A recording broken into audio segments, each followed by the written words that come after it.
Education point में आपका स्वागत है, अभिनंदन है। आज हम लोग 9वीं कक्षा के जो द्रवों में दाब है उससे संबंधित पास्कल ने एक नियम दिया था जिसके बारे में हम लोग पढ़ेंगे। जिस नियम के अनुसार पास्कल ने बताया था कि किसी बंद द्रव में डाला गया दाब जो होता है वो सभी दिशाओं में समान रूप से संचारित होता है। इसके लिए उन्होंने क्या किया था कि एक इस तरीके की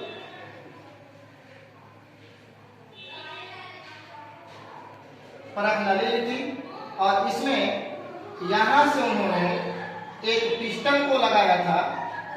ये जो पिस्टन था, पिस्टन किस आकार का था, यहाँ पे इसको पकड़ने के लिए इस तरीके से जगह बनाया और इसके बाद यू आकार की इस तरीके की नली को लगाया। और जब उन्होंने इस प्रकार की नली को लगाया तो नली को लगाने के बाद उन्होंने क्या किया कि इस नली में पारे को भर दिया और पारे को भरने के बाद इस पूरे परत नली में आपका जल भरा हुआ था। अब जब जल भरा हुआ था तो जल भरने के बाद क्या हुआ कि इसमें आपका पारा भरा हुआ था और जब पारा भरा हुआ था तो इन्होंने क्या किया कि ऊपर से पिस्टन को दबाया।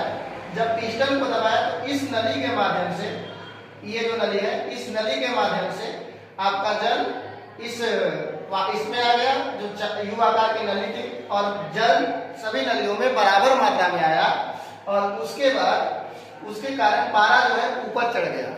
इससे उन्होंने बताया कि यह सत्य और स्थापित भी किया वो कि जब किसी बंद द्रव में हम दाब लगाते हैं तो वो सभी दिशा में समान रूप से संचारित होता है। उत्प्लावकता के बारे में पढ़ रहे हैं। उत्प्लावकता कहता क्या है जानते हो? जैसे मान लेते हैं कि ये एक ठोस पदार्थ है, ये बाल्टी है, इस बाल्टी को मान लेते हैं कि कुआं है या टब है जिसमें पानी रखा हुआ है। अब इसमें जब हम क्या करते हैं, ये बोतल नहीं जा पा रहा है, देखो इसको अगर हम डाल रहे हैं तो सबसे पहले जब डालते हैं कोई पदार्थ को या बाल्टी को आप इंदिरा में डालते हो कुआं में तो क्या होता है, बाल्टी कुआं में अंदर तुरंत चल जाता है? नहीं। क्या हो जाता है कि पानी के ऊपर रहता है। पानी के ऊपर क्यों रहता है? अब देखिएगा ना कि पानी के ऊपर बाल्टी रहेगा ना तो ऐसे ऐसे हिलते रहता है, इधर से इस तरीके से हिलते रहता है। मतलब अगर ऐसे है ना तो ये पूरा पानी है तो इसमें इधर इधर इधर इधर इधर इधर क्या करके रहता है, हिलते रहता है। देखो इस चीज को, हिलते रहता है ना। फिर देखो उसको क्या करते हो, फिर दबाते हो कस के, तब हो जाता है। लेकिन काहे वो जो बाल्टी है वो क्यों हिलते रहता है? क्योंकि जो द्रव पदार्थ है, कुआं में जो पानी है, उस पानी के द्वारा में एक प्रकार का गुण होता है जिसके कारण कोई भी ठोस पदार्थ जो होता है वो ठोस पदार्थ को द्रव पदार्थ ऊपर की ओर क्या करता है, धकेलता है, ऊपर की ओर भेजने का कार्य करता है। जस्ट लाइक आप कभी लकड़ी या गेंद को डालिएगा तो तुरंत, कोई भी चीज जब तुरंत डालिएगा तो तुरंत डूबता नहीं है, कुछ देर के बाद डूबता है और फिर डूबता है तो फिर बहुत देर तक डूबा हुआ नहीं रहता है, कुछ देर के बाद क्या हो जाता है, अगर आदमी भी रहता है तो वो छाला भी जाता है ना। तो अब देखो इसके बाद उत्प्लावन बल क्या बोलता है। तो अब देखो ये जो क्या है कि मार्कर है और इस मार्कर पर को हम डालेंगे या बाल्टी को डालेंगे तो पानी ऊपर ठेलेगा तो ऊपर ठेलने के लिए क्या करेगा, धकेलना भी एक प्रकार का क्या होता है, बल होता है। तो जो बल लगाएगा उसी बल को हम लोग कहते हैं उत्प्लावन बल। क्या कहते हैं? उत्प्लावन बल। ठीक है, अब यहां तक हो गया। अब इसके बाद हम लोगों को जानना है आर्किमिडीज का सिद्धांत। तो आर्किमिडीज बोले क्या? आर्किमिडीज कोई घारे से ला करके नहीं दे दिए थे कुछ, वो जो था सामने जो था उस सामने वाली चीजों को सिर्फ प्रस्तुत किए थे। जब हम कुआं में बाल्टी को डालते हैं, बाल्टी नहीं डूबता है, तब हम कस के बाल्टी को ऊपर क्यों उठाते हैं और उठा करके फिर उसको डालते हैं। जैसे इसको उठाए, इसको डाले तो ये जब डालेंगे तो क्या होगा कि यहां से अंदर कब जाएगा जानते हो?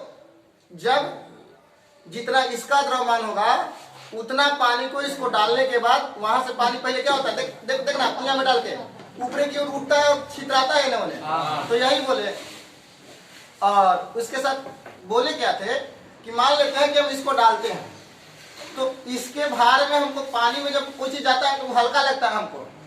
ये भी चीज बता रहे, जब पानी में अंदर जाएगा ना तो हल्का लगेगा। कितना हल्का लगेगा ये जानते हो? जैसे हम इसको डाले, तो डालने के बाद इससे क्या हुआ कि जितना पानी बाहर निकल गया, पानी जो था इसमें वो बाहर निकला, मतलब वहां से हटा। अब कुआं में से तो बाहर तो नहीं आ जाएगा, नहीं आएगा। तो जैसे हम बाल्टी डाले तो बाल्टी ऐसे करके कस के एकदम डालते हैं तो एकदम क्या होता है, आवाज करता, छत छत करके पानी का आवाज आता है। और उस पानी की आवाज आने के बाद क्या होता है कि वहां से जो भी चीज होता है, पानी जो होता है वो पानी वहां से कुछ वो हट करके इधर उधर जाता है।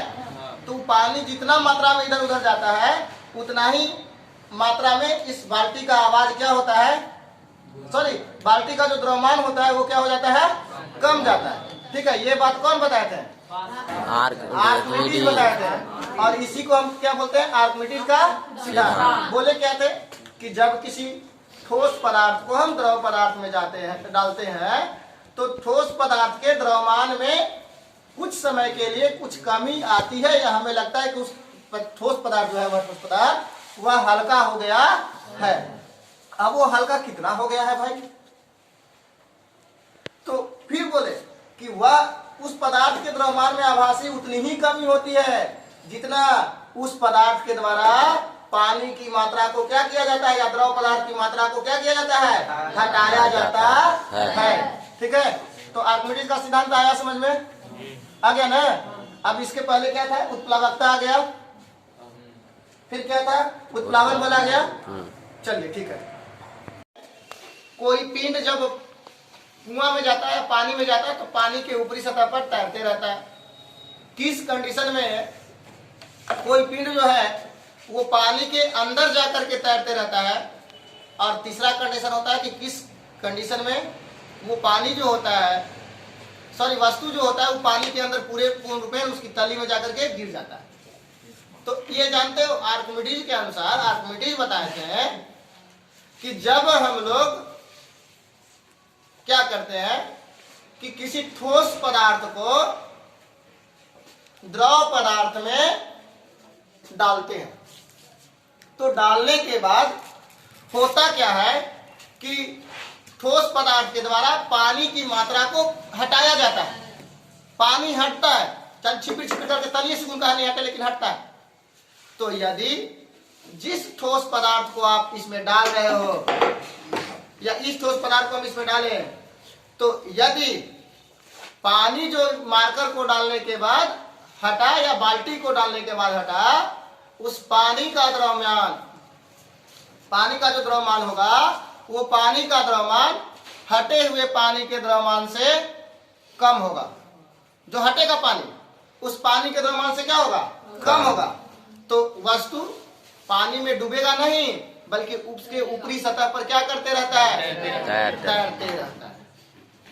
दूसरा कंडीशन है कि यदि हम इसको डालें और इसका जो द्रव्यमान है जितना, उतना द्रव्यमान पानी यहाँ से क्या हो गया, उतना ही हटा, ना उससे ज्यादा हटा ना उससे कम हटा। तो ये जो है वस्तु या ये पदार्थ क्या करेगा, पानी के अंदर जाकर के, पानी के अंदर डूब करके और तैरते रहता है। ठीक है, और तीसरा कंडीशन है कि जब हम क्या करते हैं कि मार्कर को डालेंगे, तो मार्कर के द्वारा इतना पानी हटा जितना द्रव्यमान किसका था, मार्कर का था, उससे बहुत ज्यादा हटा या अधिक हटा। तो उस कंडीशन में मार्कर अंदर चला जाएगा और अंदर जाकर के मार्कर क्या हो जाएगा, डूब जाएगा। तो बस 3 चीज याद रखना है। ठीक है, पहला चीज क्या याद रखना है, पहला चीज हमको याद रखना है, पहला चीज क्या याद रखना है कि जब ठोस पदार्थ के द्वारा हटाए गए पानी जो है, उस पानी का द्रव्यमान ठोस पदार्थ के द्रव्यमान से कम होता है, तो पानी के ऊपरी सतह पर, जो पानी की सतह होगा, इस सतह पर क्या करेगा, ठोस पदार्थ तैरते रहता है। ठीक है, अब देखिए इसके बाद दूसरा जो कंडीशन होगा कि जब हम इसको गिराएंगे तो पानी जो हटेगा वो क्या होगा कि मार्कर के द्रव्यमान के बराबर हटेगा। तब उस कंडीशन में क्या होगा कि वो जो वस्तु होगा वो वस्तु द्रव के अंदर यानी पानी के अंदर जाकर के तैरते रहता है। कोई चीज जैसे कभी कभी गेंदा उंदा होता है या पूरा डूब जाता है, हट जाता है और जाकर के देखता है कि अंदर से छला करके डूब रहा है, अंदर से छला करके गोले गोले घूम रहा है, घूमता है ना, तो इसी के कारण होता है, उत्प्लावकता के कारण और आर्किमिडीज के सिद्धांत के साथ। और तीसरा कंडीशन है कि हम इसको डालें कस के, एकदम कस के डालें और कस के डालने के बाद क्या होगा कि पानी उतना हटा जितना क्या हुआ मार्कर का द्रव्यमान उससे बहुत ज्यादा है। तो उसमें क्या होगा कि मार्कर अंदर जाकर के क्या कर जाता है, डूब जाता है। तो अब आप समझ गए कि कब आप डूबिएगा पानी में, कब नहीं डूब पाइएगा और कब ये कीजिएगा। यहाँ पे एक चीज और आपको बता दें, इसमें पानी में तैरते कितने लोग हो?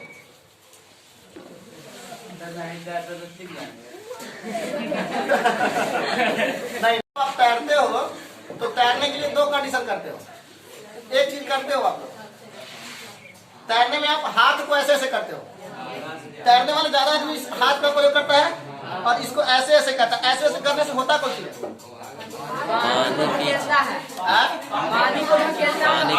हम क्या करते हैं हाथ से पानी को पीछे की ओर ले जाते हैं। जैसे ही हम पानी को पीछे की ओर ले जाते हैं तो वही पानी क्या करता है, हमको पीछे से आगे की ओर क्या करता है, धकेलते रहता है और हम पानी में कुछ दूर चले जाते हैं, तैरते रहते हैं, जिसको हम तैरना कहते हैं। ठीक है, क्रिया के विपरीत कोई दिक्कत है?